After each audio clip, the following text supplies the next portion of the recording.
Because I was like, oh, I didn't think that I followed it. I did. I had muted the White House Twitter page. I don't know how long ago. And I was just like, oh, I'll just unmute it. But I thought to myself, that's crazy. I muted the White House. Yeah. You know? Clearly nothing important is going to come from this Twitter account. Mute. But did you see, like, I don't know how much of the inauguration you watched, but did you see, like, the joy on people's faces? Yes. I mean, my favorite moment was when, not when Garth Brooks sang, but when Garth Brooks finished and Joe Biden, like, told him to go hug the other ex-presidents and their spouses. and then he didn't quite get to George Bush, and George Bush came over and was like, come on. And so he hugged George and Laura Bush too. It's like, I hope none of these guys get COVID, but you know, it was a funny moment that Garth Brooks was like, I'll hug everyone, you know, so. Bring it in here, ex-presidents. Yeah. That's right. I, of course, can't remember anybody's name, but the poet laureate who everyone is digging on. Oh, Amanda Gorman. Yes, who was wearing that beautiful coat. Oh, my God. I mean, she was amazing, but I mean, she looked like looked like $1 million. I mean, good God. And I liked how, like, every time they cut away to Dr. Jill when she was speaking, Dr. Jill was like, right on. That's Dr. Jill Biden to you, motherfuckers. So, kiddo.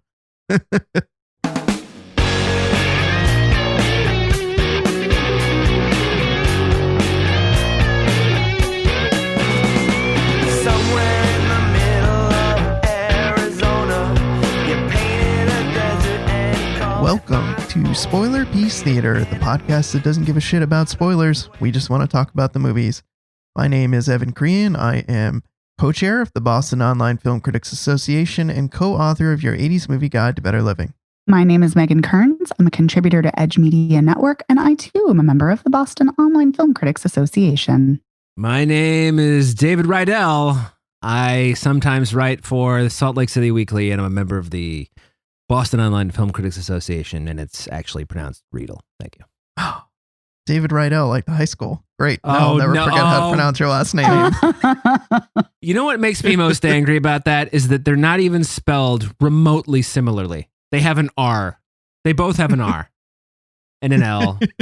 Anyway, whatever. Yeah. Oh, just like Grease, right? Choose a better movie, first of all. But let's, you know.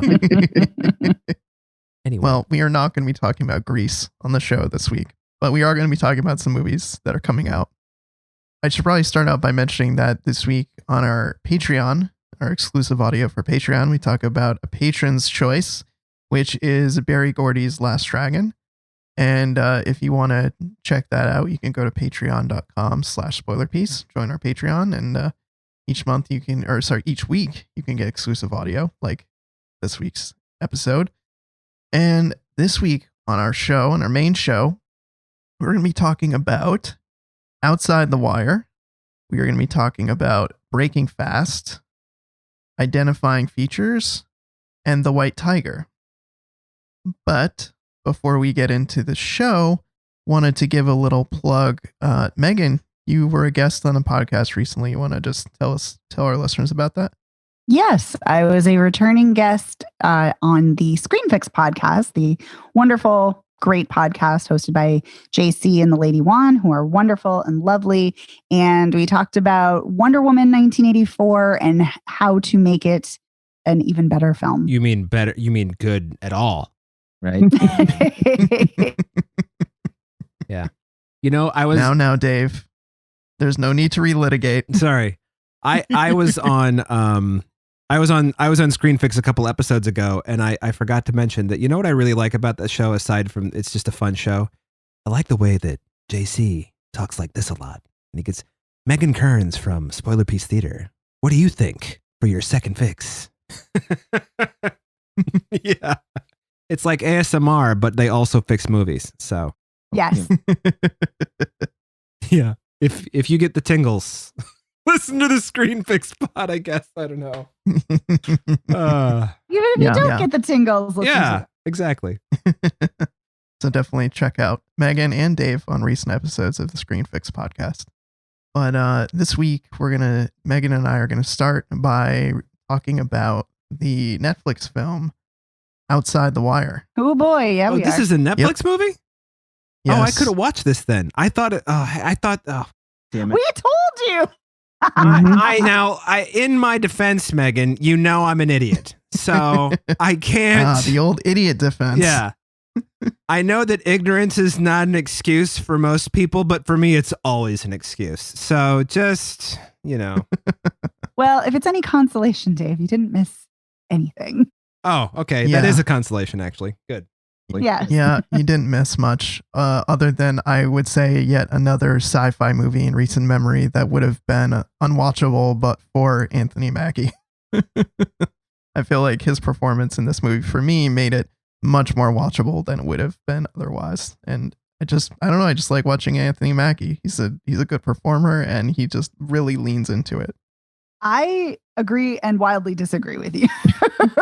So I think Anthony Mackie is amazing. And, I think I liked Synchronic more than you guys, but really Anthony Mackie saves that film because as we talked about on that episode, he gives it his all. Like he gives, no joke, I think that is an Oscar caliber worthy performance. Like he just goes for it, puts himself all in. He's outstanding. And so I was expecting that level of amazing acting in this, and we don't get it. And so I was wildly disappointed because I found it a really kind of film, and I didn't get the Anthony Mackie performance I was craving. So it was like a double whammy of disappointment. Yeah. Although it has really great ideas. I love this conceptually. The idea, and I know we're going to get into the plot, of course, but the ideas about war and drone strikes and the dehumanization of them and the sentience of AI and what it means to actually be a human and emotions and shielding yourself off from emotions and all of that. Those are such fascinating issues. And that's why I love sci-fi so much, because it's tackling those really deep issues of humanity and existentialism and morality. And this is all great. And unfortunately, the film just doesn't live up to those great ideas. No, it does not. I'll start with a very brief plot summary. This is written by Netflix from IMDb, so buckle up for that.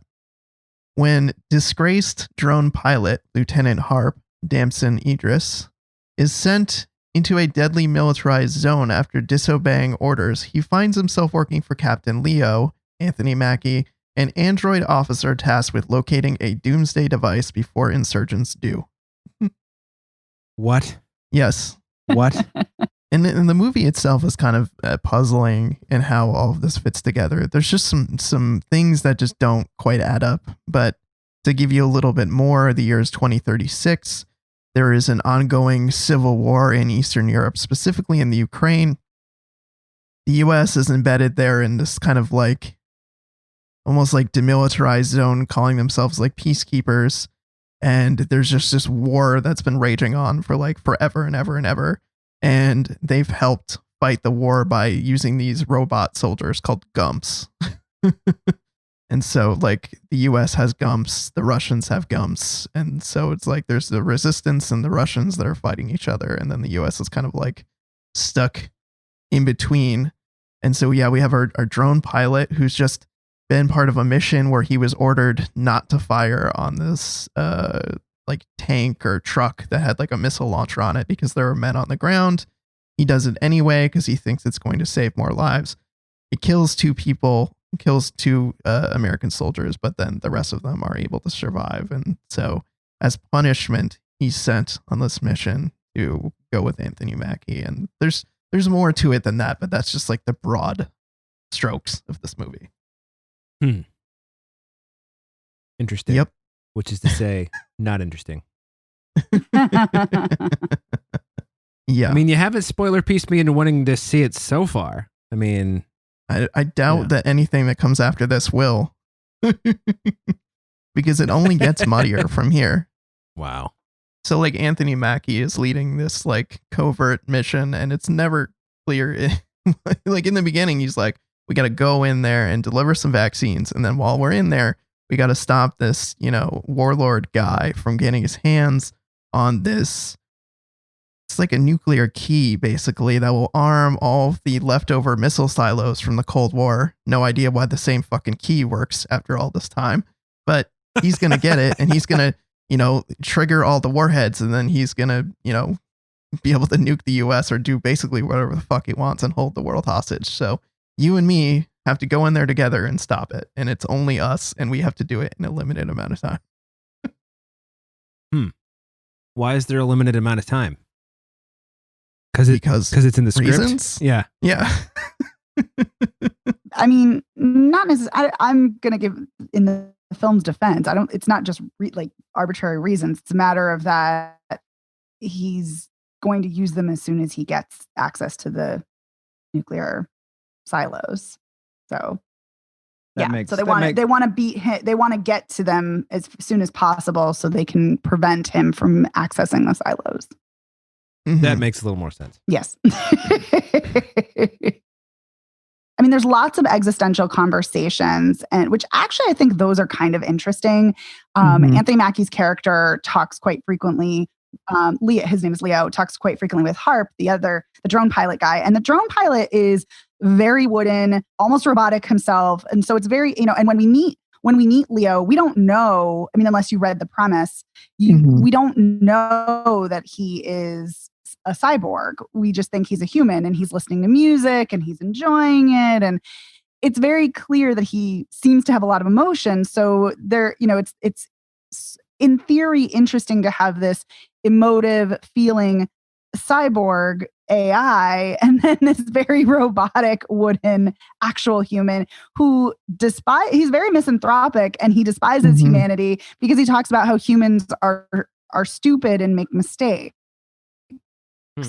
And how that's a flaw, and how emotions are a weakness.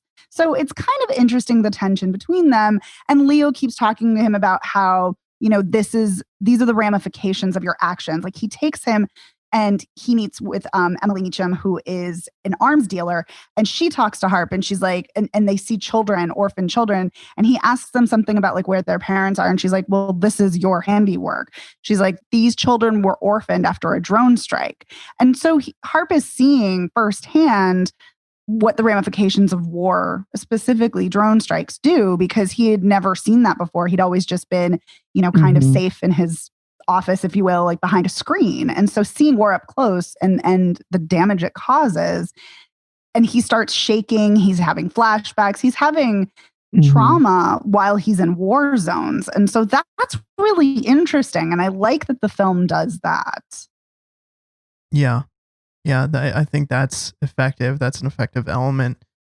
His performance, how they portray the PTSD, and how they explore that idea that, now that he's up close and personal in the ugly business of war, he kind of has to face things that he never had to face before emotionally. And I think that there is something really compelling there. I think for me, where the movie falls apart is just also all the other kind of like plot machinations, and like, it feels like there are all these ways. The rest of it is bad. What just feels like there's all these ways where Anthony Mackie's character is kind of going back and forth, and you're like, is he good? Is he bad? Is he good? Is he bad? Is he good? Is he bad? And I feel like they just keep doing that for like the longest time until the end. It's like, oh no, he's bad. Like, he's real bad. Like he thinks he's good. Yes. He thinks he's good because he thinks he's going to stop the war by triggering the warheads and killing people in the US, which will get them to see how senseless this war is, and they'll pull out and stop altogether. Which is the dumbest thing, because if you actually knew anything about US history or world history in general, you would know that wouldn't deter anything. Right. Yeah. And so it's not like the US is going to get nuked and millions of people are going to die, and then all of a sudden we're going to be like, oh, right, that's terrible. Just like how we nuked other people. We should just stop and have world peace now. Yeah. It's very it doesn't make a lot of sense. I don't know. It's weird. It is very convoluted. Yeah. I think one of the other areas that this movie does work for me is I like the action scenes in this. I think there's some pretty cool action scenes. Like, there's the one where Anthony Mackie's character is running away from like the Russian robot soldier, and then he pops out in the hallway and like drop kicks a grenade and shoots the grenade in midair and blows up the robot. And like, I feel like for me, that was an interesting aspect of the movie. I think it was edited in such a way that I could actually see what was going on, which is not typical for American action movies. They're usually just like really choppy, Right. shaky. I was shocked that I could actually see what was going on. Yeah, it was fine. I wasn't impressed. I was like, that's fine. To me, the action was pretty mediocre. I didn't think it was bad. I just didn't think it was incredibly compelling or interesting enough for me to care. But yeah, it's fine. Anthony Mackie is good in the action scenes. I will give him that. Yeah. Yeah, like that scene where he was he had that warlord guy and he was whipping him around and using that guy's gun to shoot all of his henchmen. He was like holding on to him and using him as a human shield while also shooting every single henchman in his path. Yeah, I want to talk about him for a minute. Koval, that's the warlord. There is so much kind of the whole time the film is trying to like shroud his face and conceal it as if it's going to be some like shocking reveal. Yes. And because I don't know how to pronounce his name. It's Pilou Asbæk, who plays Euron Greyjoy in Game of Thrones. And I didn't like that guy as Euron Greyjoy in Game of Thrones. And I didn't fucking like him here. So it was not an exciting reveal when finally see him. I'm glad you pointed that out, Megan, because I felt similarly puzzled how much they were playing up his reveal. And then when I saw who it was, I was like, really? What the fuck? Why'd you play this up like I was going to get like John Lithgow or somebody interesting here? Damn, I wish it was John Lithgow. That would have been amazing. That's a movie. Right. Somebody I'm not expecting in this role, not just some fucking guy from Game of Thrones. Who is obnoxious in Game of Thrones and not good obnoxious. Right. And not even like, one of the main characters.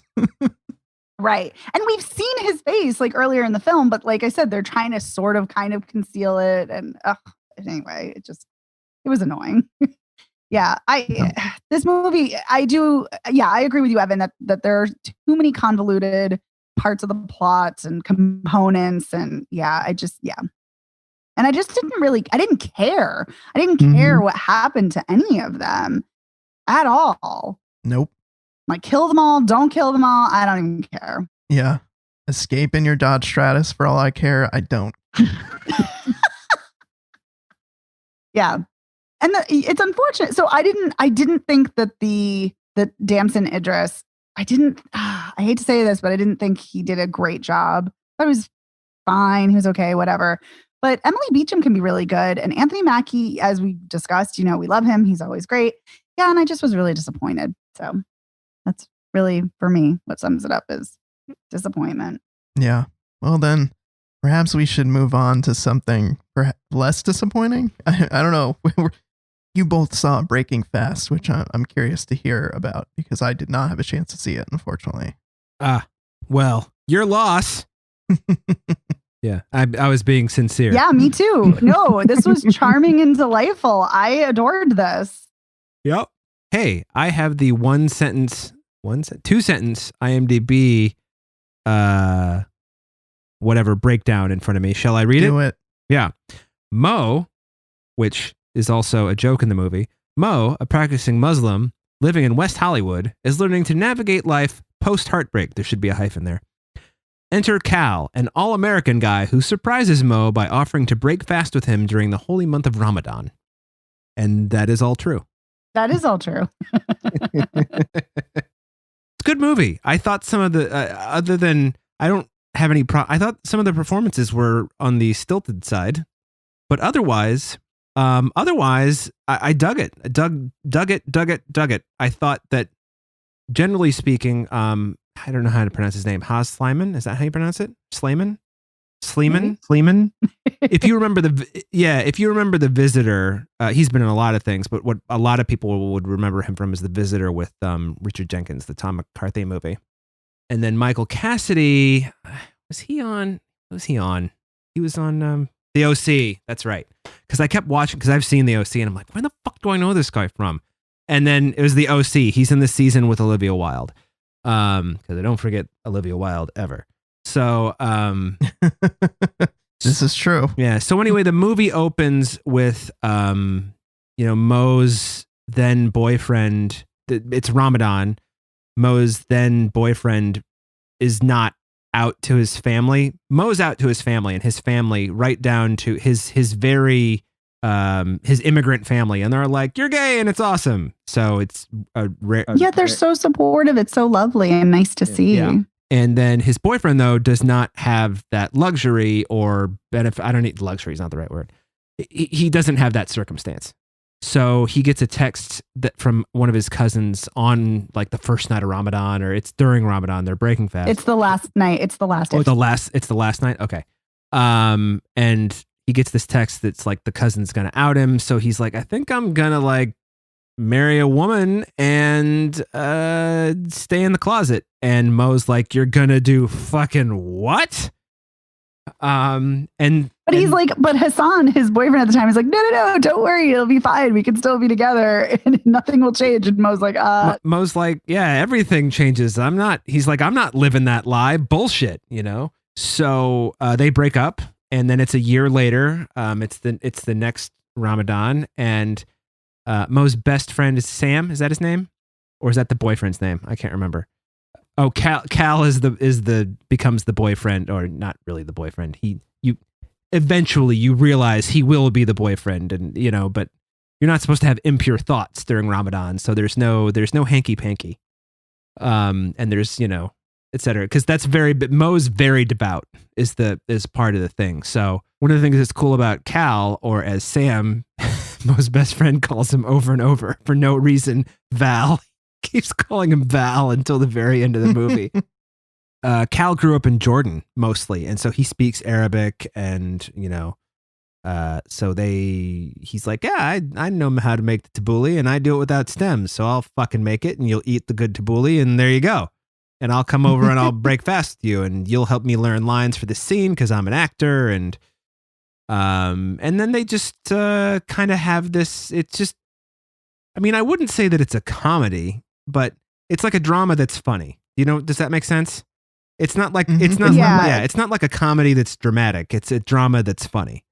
But like I always say, a lot of rom-coms I find not funny, but it has that kind of rom-com feel to it. It does. It has the rom-com sort of like ooh hee hoo ha ha hee hoo ha kind of thing.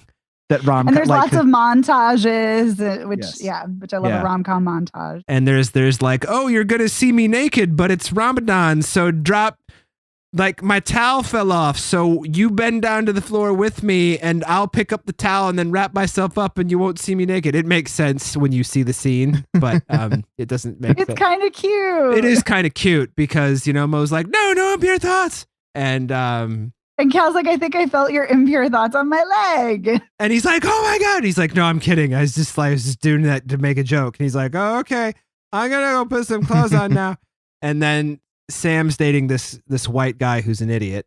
He's such a and it's like one of those things where you want to be mad at, and I was mad at him because I'm just like, when you go to somebody's house and you've never been to their house, just like be cool until he's just like, oh, does anybody want wine? And it's like, I have Muslim friends, and some of them drink and some of them don't. And until I find out which one it is, I ain't bringing a bottle of wine over to their house. It's like, just fucking be cool, man. Turn your shoes down the way you're supposed to. I know he's very aggressive so it's very clear that Mo is very particular about his life. He's very particular about how he likes things. He turns the shoes over because you're not supposed to have the soles up to God. And and it's like, and that guy is like, oh, okay. And like, and he's like, oh, we can't drink wine. It's because when Cal tells him, he's like, Mo doesn't drink. And he's like, it's just wine. And I'm like, what an asshole. Like, I know. Who says that to somebody on their holiday in their house? Like, it's so rude. Yeah. But I adore Mo.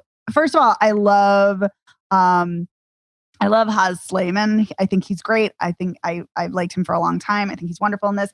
And he and Cal have such a lovely chemistry. I think it's so endearing and charming. And I love how they share a love of Superman, and they go to see him. It's very They go cute. to see Superman at a repertory screening, and they talk religion. And even though Cal is very clearly not religious, he engages in discussions and he challenges him. They challenge each other, but they're both very respectful of each other. And I love that. Yeah, there's an underlying, there's a baseline of respect that they have for each other, which is like, frankly, kind of unusual in rom-coms. Usually one of them is like, "You're an idiot," and the other one's like, "Well, fuck you."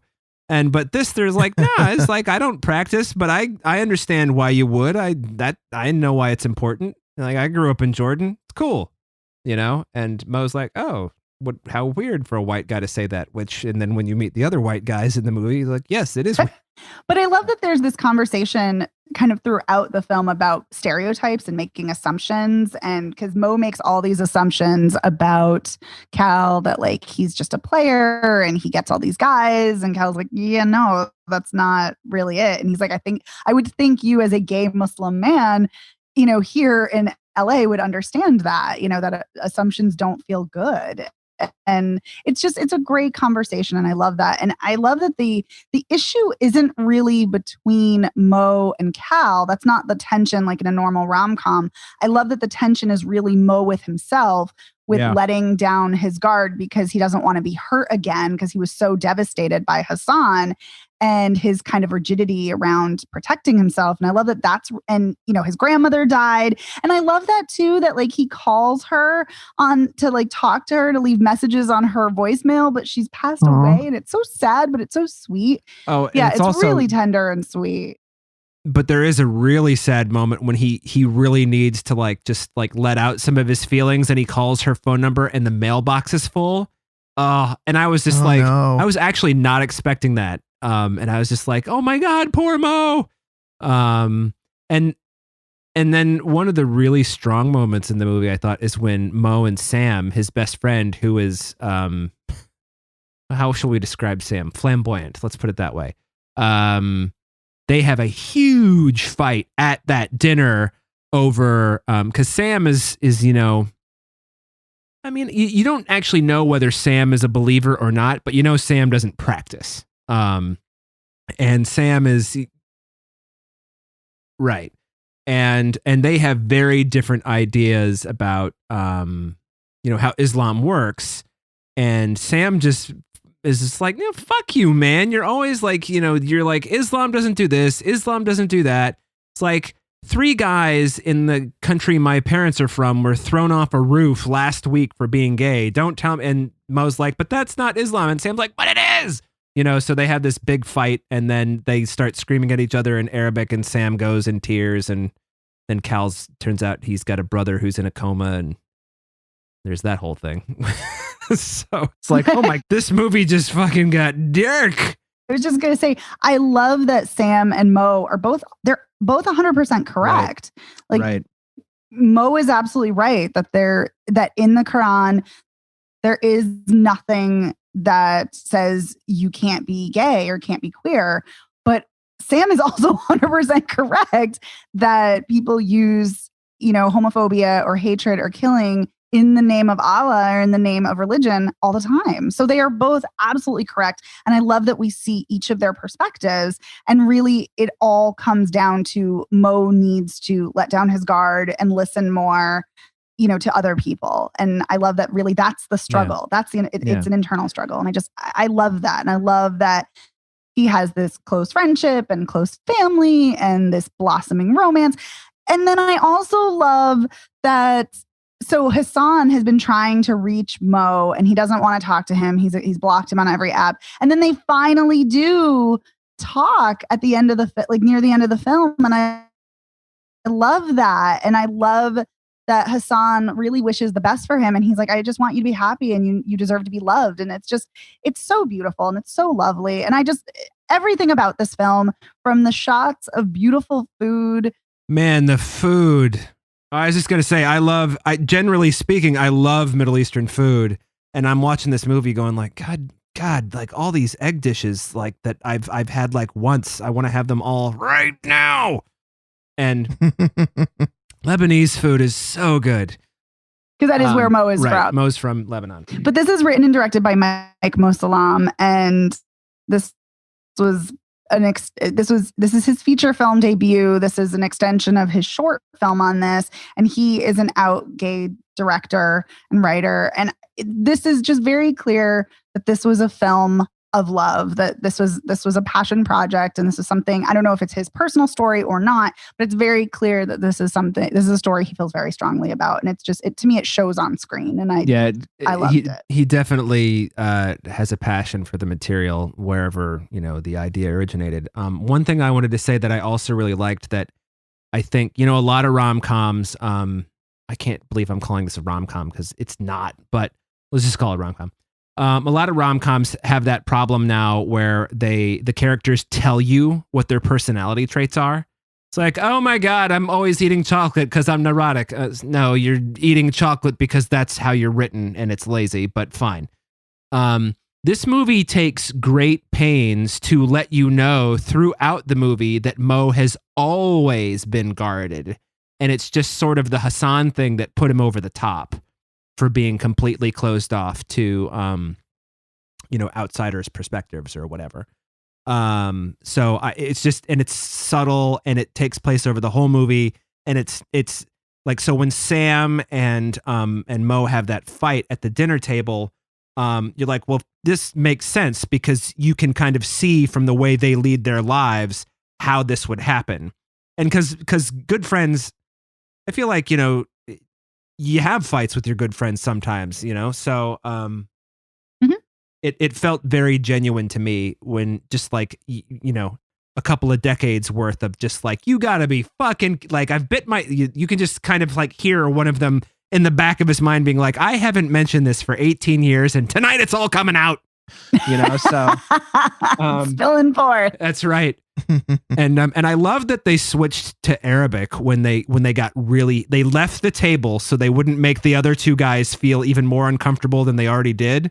And then they start screaming at each other in Arabic, which if you've ever been around people who speak a different language from you who are arguing, it's just everybody I've ever known. Like, I went to high school, as you guys know, in France. And when my friends who spoke French as their first language would get angry at each other, they'd scream at each other in French instead of English. So, and everybody I knew did that. So I just thought there's a lot of genuine, just human stuff in this movie. This movie was made by somebody who like watches people, and has lived experiences. Like I say, I think the performances are a smidge on the clunky side. I liked the performances, but yeah, I think part of it is the way that it's written, because it's meant to be like Cal and Mo it's meant to be clunky for them at times. But other times it just felt more like, I'm not sure you guys should have made that choice there. So, fine, whatever. Overall, it is a lovely, delightful story, and it's mercifully short at 92 minutes. And it gets a whole lot of story into 92 minutes, I might add. So nice. And as Megan said earlier, you get to see a lot of good food being prepared and eaten. So, yeah. Yes. Yeah, we should move on, but this Breaking Fast movie sounds really good, and I think you have both spoiler pieced me into wanting to see it. Yay! Well, this has all sounded like a very nice, upbeat affair, and unfortunately, we're going to have to take it down for this next film. 17 notches into depressing territory. Into the darkest territory. Let's talk about identifying features, which, the title itself, once you understand its meaning in the context of the movie, is like, whoa, this is fucking rough, this movie. But I'm going to say it right out of the gate. I absolutely love this movie. Love, love, love, love, love. Cannot say enough good things about this film. I loved it. I feel weird saying I loved it, but I can say that it's haunting in many places. Yeah, this is a devastating and haunting film. And there are images that have lingered in my mind long after I've watched. Yeah. It's one giant gut punch of a movie. It's kind of like if The Marksman were a serious movie, right? I mean, not really like that, but it's about like no, no, not at all. I'm no. What I mean is it deals with, if I'm not mistaken, this is the movie that I've heard about. This is about a mother searching for her son. She was told he died trying to cross into the U.S., right? Isn't that Yes. Okay. Yeah, that's the one sentence plot summary. Oh. And yeah, this is one of those films that's got a lot of like individual characters whose stories end up, overlapping in ways that I don't know if I was not expecting, but it just they all come together in ways that are really compelling. Like there's her son left with another mother's son, and so like the opening is that like both the mothers are trying to implore the police for some kind of help. Like, our sons disappeared and we don't know what happened to them, and please help us. And they're like, well, is this really a big deal? They went on their own volition. So, and it's horrible. And, the other mother, they give her like, yeah, they're like, here's what we can do. You can look at this, gruesome photos of people who we found murdered, and maybe you'll see your son in there. Oh my God. Yeah. That's what they can do to help. And guess what? She does. Oh. Yeah. Yeah, it's horrifying. And but it's at first, before you get to the bodies. Actually, that happens later. Anyway, but I was going to say, because it happens, so that for Chuya, that's one of the women, she sees her son dead. But then Magdalena, who's the protagonist later on, she's also looking through slides, and you see like a single boot, you see a backpack, you see a shirt, and it's like almost like this archaeological dig of people's belongings, and it's just so awful and kind of dehumanizing that that's all that's left of them, and that there is nothing that the authorities will do because they're like, oh well, they're dead. Right. Yeah. Well, and it's made that much worse by the fact that like these people were found burned and buried in a shallow grave. And so they're just kind of trying to sort through the body parts essentially and trying to test the DNA of the different people to try and suss out who lived and who died. And one of the other characters is a mother who's a doctor, and she is told that her son is killed, but she can't identify the body. Like when she looks at it, she's like, that's not my son. But they're like, well, the DNA tests match, so guess what? That's your son.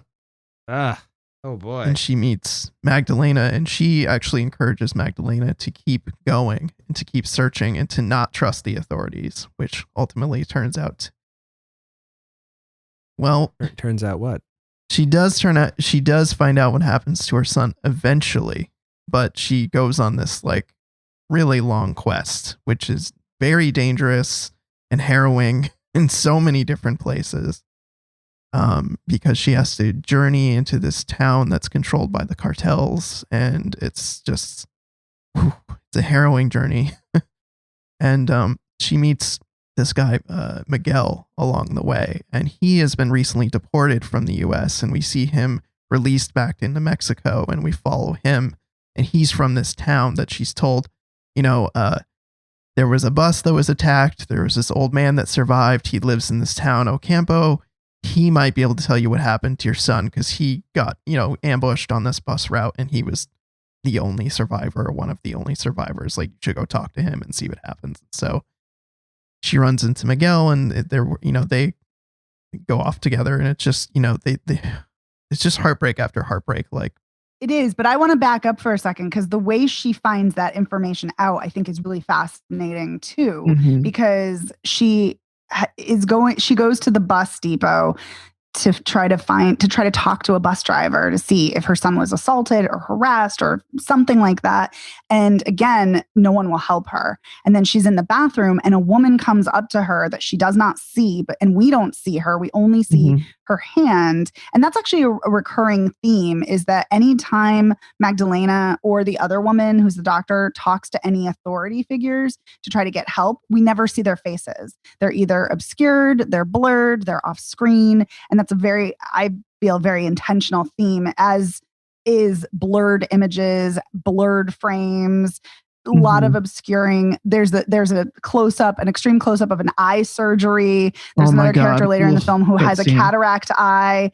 So not seeing things or seeing clearly is a very prominent theme, which of course ties into identifying features, the title, and one of the final lines in the film. But so she's told in this bathroom by this woman, like, be careful who you talk to. Be careful the questions you're asking. It's really dangerous. And she gives her the name of a woman and a place to go to where migrants go to stay. And this woman, Regis. And so she goes there to talk to her, and she waits a night because she's not there. And then she finally talks to her and she's like, I don't know you. I don't trust you. And, Magdalena is like imploring, like, please, my son, and the woman who plays Magdalena is outstanding. You can see she's carrying the whole weight of the world. She's constantly about to break, but she's got this resolve and she's amazing. I love this performance. It's incredible.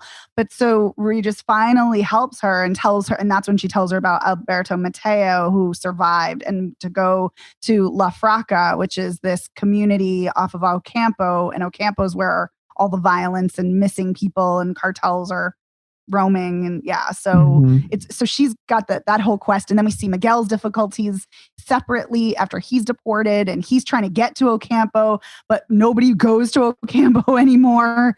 So he's got to pay in his shoes to get to Ocampo, to get someone to drive him there. Oh my God. It's just, they're both equally being thwarted to get to back to their families, because he's trying to get home to his mother, and Magdalena is trying to get to her son and find the truth and find him. Oh my God. Yeah. This movie. But Evan, please continue. Well, yeah, I mean, in there's a scene where Miguel is riding in the back of a truck on this road toward Ocampo, and the cartel has a roadblock set up, and it is some of the most harrowing moments of cinema. Just waiting to see if the cartel will let them through the roadblock or whether they'll just straight up kill them. It's so frightening. It's just so scary. So Miguel ends up he has gets a ride to outside of his, town. And then he's kind of wandering around the woods, and that's where he meets Magdalena. And, he's like, oh, you can stay with my mom. Come with me, because you're not going to be able to get to La Fraca anytime today. So they go there, and then we find out that his mom is missing, presumed dead. All the animals on their farm have died in the meantime, and no one else can be found in the town. And it's just so fucking grim. But then he does go to find his godfather, who he does find. Well, he knows someone's home, but no one will answer. And then as they're about to leave, then the godfather's like, Miguel, is that you? He's like, your mom's not here. You better get out of here. And it's like, oh my God, this movie. Yeah. It's so horrible, intense. It's heartbreaking. It's just one heartbreak after another, seeing these poor people having to, just beg for any kind of help. And then just seeing the widespread, violence and intimidation that the cartel is able to enact. And it's horrible. So she ends up, and this was miraculous to me. Miguel's like, well, I'm going to stay here. You can go to La Fraca, but you got to cross this dam, and you probably are not going to find a boat. So you're going to have to walk. And so somehow she finds this guy who's a fisherman who's willing to help her. And I'm amazed he didn't betray her. And she is able to get to this Alberto Mateo and find out what happened. But it's all, speaking to your point, Megan, it's all very blurred when he's retelling the story. And, we know that there was a bus and they were stopped, and, everyone on the bus was pulled aside, including the Magdalena's son's friend, who we are able to identify because he has this white birthmark on his face that's very noticeable. They're stopped, their stuff is taken, and then they're massacred. But basically this Alberto Mateo survived, and so he's telling the story, but he didn't see Magdalena's son. So he's still although he's this is what happens, he's like, I can't definitively say what happened to your son. I saw this other guy. I saw he died, but don't know about your son. Yeah. There's also some interesting imagery there, because he says the devil killed your Yes. son's friend. And then we see in silhouette a person with horns and like a tail drop down. It's very creepy vivid. and disturbing. Yeah. It's very, very unnerving. But yeah, but then the next part I find so heartbreaking when Magdalena still doesn't really know what happened and goes back to Miguel, and she's like, you can come and live with me and I have land and we can help each other. And it's so lovely and so nice that they have this friendship and they're relying on each other. And I'm like, oh, it's all just going to fall apart. It's all just going to fall apart. And it does. Oh God. Yeah. What happens? So in the middle of so Magdalena's like, you can't stay here, because it's very clear Miguel wants to stay and just kind of wallow in his sorrow that his mother is missing or dead. And so she's like, you can't stay here. We have to leave tomorrow. So in the middle of the night, you hear a car pull up and Miguel's like, we got to go. We got to go. And so they crawl out the window and they're hiding. And there's the cartel coming around the house and in the house, and you see guys with guns. And so they flee into the woods, and then they follow, and they're like looking into the woods, and they have lights, and they're trying to find whistling to each other. They're whistling to each other. Yeah. And then Miguel's like, we have to keep moving. And Magdalena's like, no, we should stay right here. And so Miguel gets up and he leaves and he starts like walking through the woods, and he's found, and he tries to explain. He's like, was just here to see my mother. I'm from this town. And he's shot and killed. And like that person didn't give a shit, didn't care. And so Magdalena, it like gasps because she's like, horrified, obviously. And so they hear her. So she starts running, and then they chase her and catch her. And then at first I thought this was a dream. And it's not. No. But you see the light of the gun and the light lowers, and then you see it's her son's face. And it's her son who killed Miguel and who has a gun on her. And he's like, you have to wait until we're gone. Then you can go. He's like, they caught me and I now can't leave. And he's like, I'll send money when I can. And it's just, oh my God, this movie. It's so tragic. It's such a twist. And the thing was, like, I didn't think that was going to be the result, but as soon as they were kind of like running through the woods, I was like, oh my God, what if it's her son is the guy that's like the murderer? And then literally after I said that, it happened. Yeah, it's awful. And then we finally see what actually happens, which is even more horrifying. I love this movie, but as if this movie couldn't get more devastating, it somehow does. Yikes. Yeah, it's a gut punch. It's a downer. It's heartbreak after heartbreak, but it has got some great cinematography, some like really amazing shots, like that opening shot of her son walking toward the house, and you see him through the slit of these two windows that are just slightly open. There's just so many incredible shots, and this such a poignant story about what's happening in Mexico with the drug cartels and all the violence. And then also like, people that are just trying to get a better life and are, can't get across the border into the US and they're getting thrown out back into Mexico where it's extremely dangerous. Like poor Miguel, seeing his story, there's this like really compelling way they shoot him where you're following him from behind. And you just see the back of his head as he's leaving the US and walking into Mexico and walking out into the street in Mexico. And it's just, it made me feel physically ill. Like the act of watching him and the score is just so unsettling and intense. And I think there's a line somewhere in the movie where they say something to the effect of like, we're all the same, or people look at us like we're just a number. I'm totally blanking on it, but it like does such a good job of that, like, painting Miguel as kind of like the every person, like these are the things that these people have to go through, and it's horrifying. And it's just like, no one should have to do that. No one should have to be turned back into a country where they have nothing left and nowhere to go. And so they're just killed for no reason. I'm actually really glad that you brought up a lot of those issues, but also and points, and also about the cinematography, because the cinematography, I think, in addition to the performances and the writing, I think the cinematography is so incredible and stunning. And The scene where we're following Miguel from behind is an incredible shot. It's wonderful. But the scene that really, the end of that scene is really what struck me, when he's looking out over a bridge and all of the blurred lights and they're all red from the tail lights of cars that are all jam packed at the border trying to get into the US.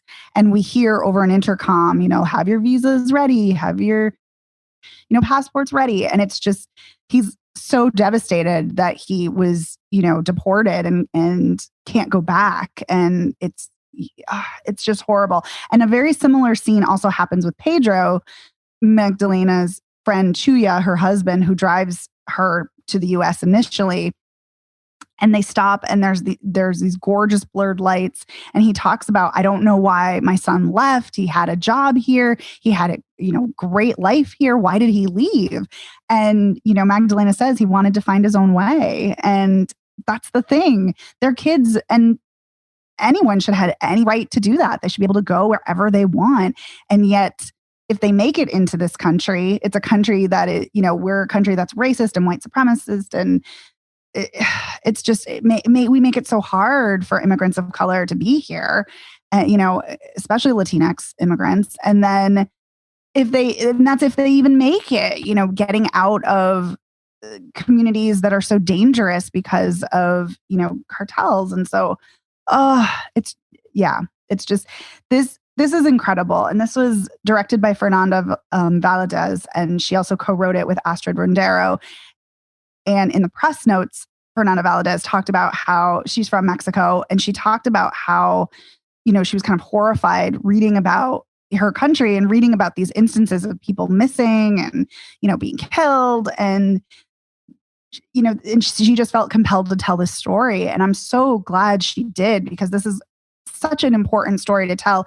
And I couldn't help but think of like Sicario, which kind of touches on some of these issues, like with Juarez, and people being kidnapped and murdered and hung, but it does it from such a white lens. And we need to have these stories. We need to see stories told by filmmakers who are from these communities and from, these places. And so, this is just a really important film and a devastating film, but such an incredible story. Like, I cannot stop thinking about this film. Oh, so good. Yeah. It's incredible, and it's haunting, and will continue to haunt me. From the opening frame to the final shot. Oh my God. Yeah. That final shot. Whew. It's a doozy. Also, the filming was amazing. Because they couldn't get the budget that they wanted because of the story, because of the topic they were exploring, they had to reduce the crew that were doing the shoots. And that's amazing. So it was only the director, the DP, the producer, who was one of the producers, who was also the sound recordist, and the actor at the time. And so which is just kind of amazing to me, that it was such a small crew, and they filmed this in such a kind of short time. And anyway, I find the production fascinating, the film, all of it. Yeah, it's really impressive. We should move on, though, to our last film of the night, which is a Netflix film called White Tiger. Yes, it is a Netflix film. So, anyone want to give us a? I have the one sentence in front of me from IMDb. Sweet. All right. The epic journey of a poor Indian driver who must use his wit and cunning to break free from servitude to his rich masters and rise to the top of the heap with a P. Yes. Yes, that is true. That's pretty much what it is. It's more than that, but that's a pretty good, succinct, one sentence description. So there you have it. What did we think, gang? I know, Evan, you should have asked that but Bruce Leroy, what did you think? Evan, hey listeners, we're using Zoom this week, and Evan changed his name to Bruce Leroy, which is a reference to our Patreon exclusive this week. So go over to patreon.com/spoilerpiece and you'll know what we're talking about. Yeah. What did I think of White Tiger? I found this movie to be a slog. Oh. It was very tough for me to get through. and I didn't care about the main character. I thought he was kind of a piece of crap, like a scummy guy, and I think that made it harder for me. But that's just a very quick reaction. What did you guys think? Megan? Yeah, I did not. It's funny. After I watched this, I read a really fantastic review at RogerEbert.com from Roxana Haddadi. And I was like, the film that she's describing, I wish that's what I'd seen. I just did. Yeah. Mm-hmm. And maybe it's because I didn't read the book, although I'm a big proponent of you should not have to read a book in order to appreciate an adaptation. But agreed. The book is described, from what I've read, as a very darkly comedic story. And this to me is not darkly comedic at all. And I didn't find this funny. I didn't find this darkly funny. I also, like you, Evan, I did not really have an affinity for the protagonist. And not just like I didn't like him because we've talked about this before. I love unlikable characters. I love characters who do dastardly things. That's all great. I didn't find him compelling. I didn't find him interesting. I didn't really care what happened. And I feel terrible saying that, but I really didn't. I liked Priyanka Chopra in it. That's about it, unfortunately. Yeah. I mean, I think this is a story that is mining some really interesting and deep issues within Indian history and Indian culture about classism and castes and, economics and the economic, explosion in India. And all of those things are really important issues. And I hate to compare, but it's hard sometimes not to. As I'm watching this, I'm like, I just really want to watch Parasite. Because to me, Parasite is exploring a lot of the same issues and topics, but it did it in a much more, for me, fascinating and compelling way. And yeah, I wanted to like this film, and I think it's fine, but it didn't really, unfortunately, grab me. So I'm dying to hear what you think, Dave. Okay. Well, you guys are both wrong. This is, I loved every minute of this, and I did. Yeah. I found the lead actor's performance. What's his character's name? Balram? Is that his name? Yes. Yeah. I thought that he was like unreal amazing. And I thought Priyanka Chopra was fine, although now I can't like separate her from Nick Jonas in my head. So that's kind of, and what I came back to was, you've got the rich Ashok, the rich guy's family, who they're just fucking human garbage, who treat people like shit. And you see it like, and you see this a lot in movies like this, like, you see this in The Godfather. The son is not going to be like the father, and then he ends up becoming more and more like him. And and Ashok just decides, or rather, Balram decides he's not. The whole thing where Priyanka Chopra ran over the homeless guy. I don't remember. They never really say. They know that he's basically it was a kid. Excuse me. But basically the present day version of an untouchable. So no one gave a shit. I thought that the movie took on a different. When they presented, I knew that they were going to pin it on Balram, which they did.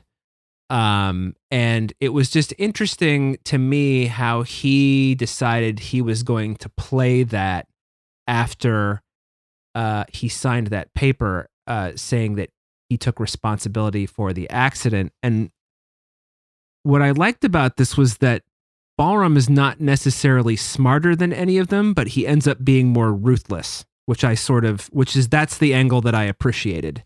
That it's not like, don't underestimate the poor guy because he's dumb or because he's uneducated, although he does have some education because he can read English and speak it. But the idea that he just decided that if I'm ever going to get out of this, I've actually got to be worse than they are. So, and then he goes ahead and does that. And he kills Ashok, the guy he works for, and steals a bunch of money that he's going to use to pay off a bunch of politicians. and sets up his own driver service where he, I mean, you know, I don't know how reliable of a narrator he is. I don't know if we're dealing with, you know, Nick from The Great Gatsby, or, you know, somebody else who's more reliable than that. But the idea that he sets up a driving company where he has employees instead of servants and things like that, but it's all built on lies.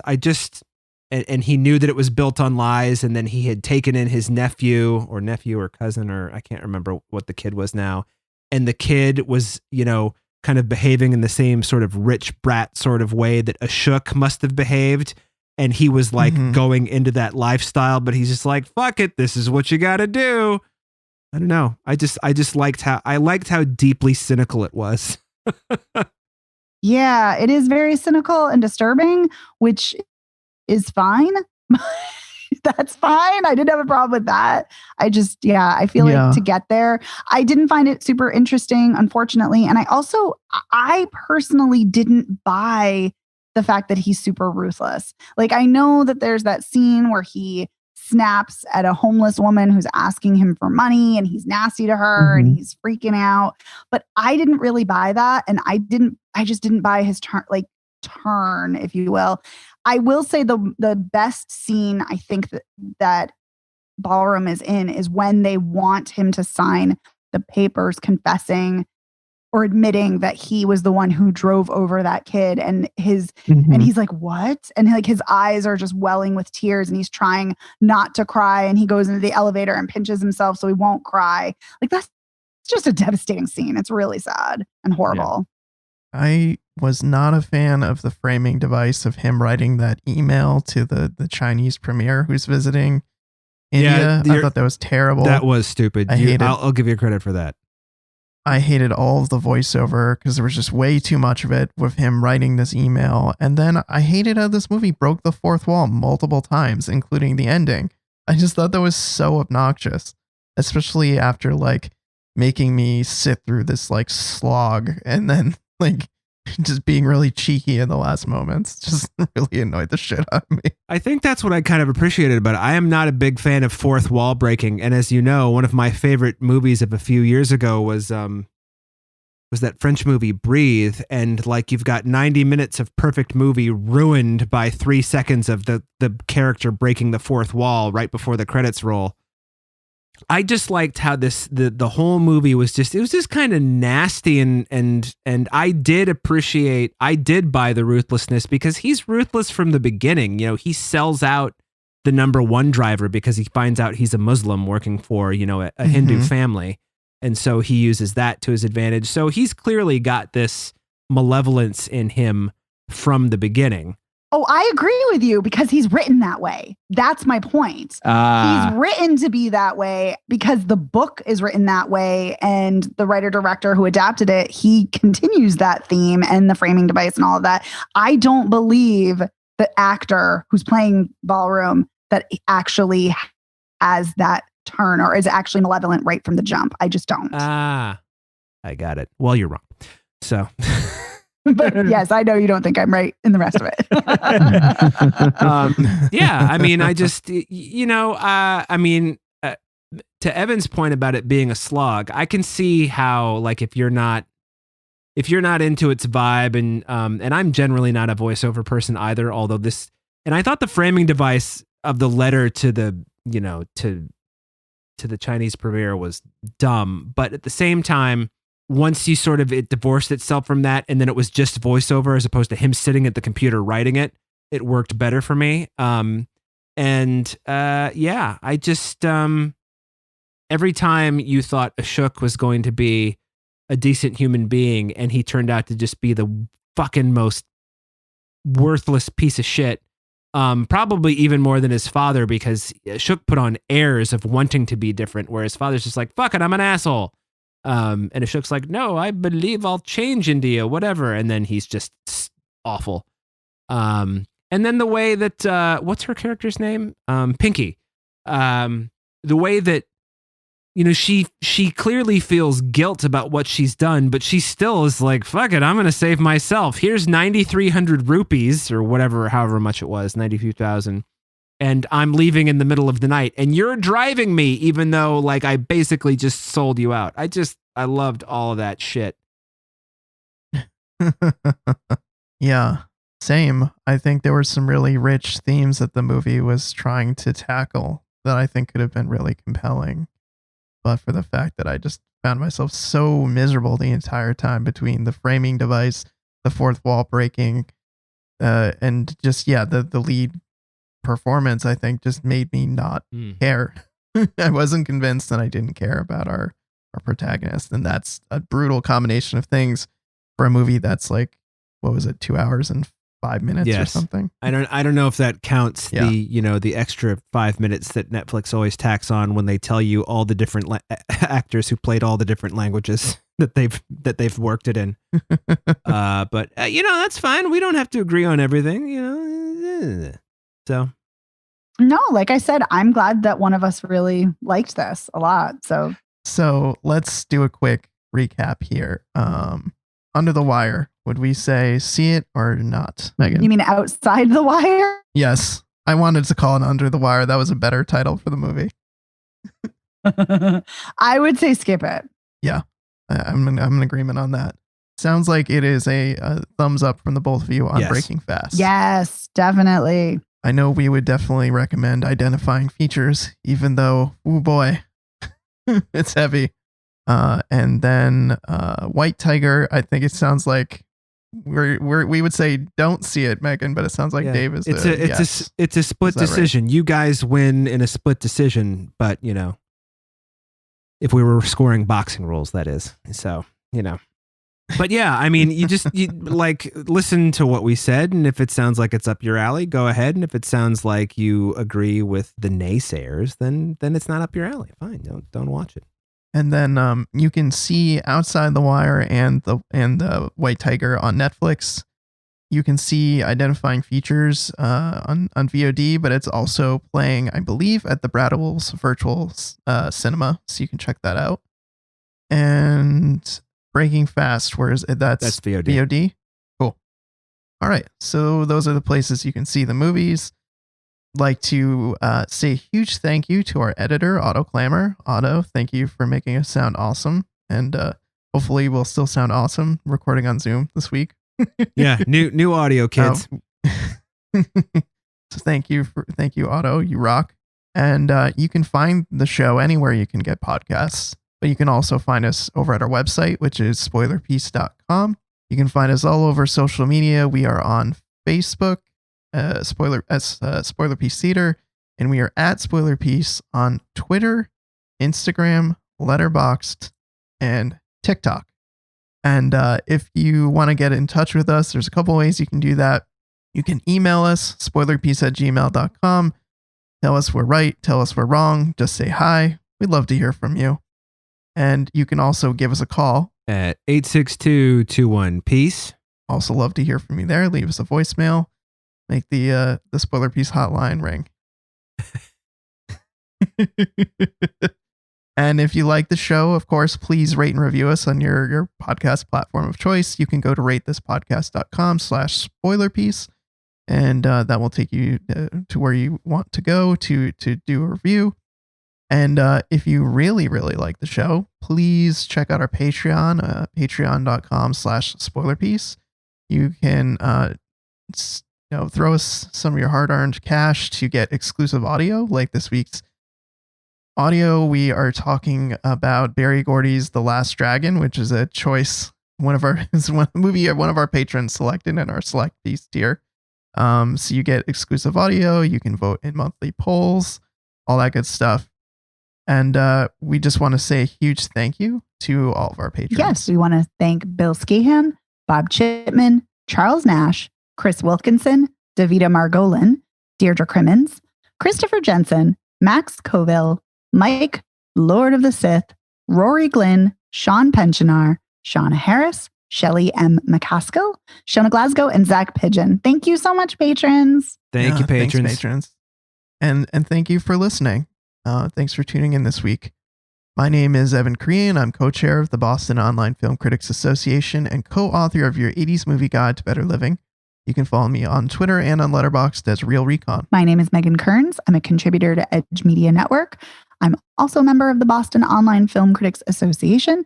You can follow me on Twitter at OpinionS World and on Instagram and Letterboxd at The OpinionS. And my name is Dave Riedel. I write sometimes for Salt Lake City Weekly. I'm a member of the Boston Online Film Critics Association and on Twitter.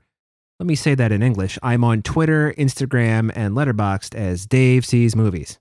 And we will see you all next week. Bye. Bye.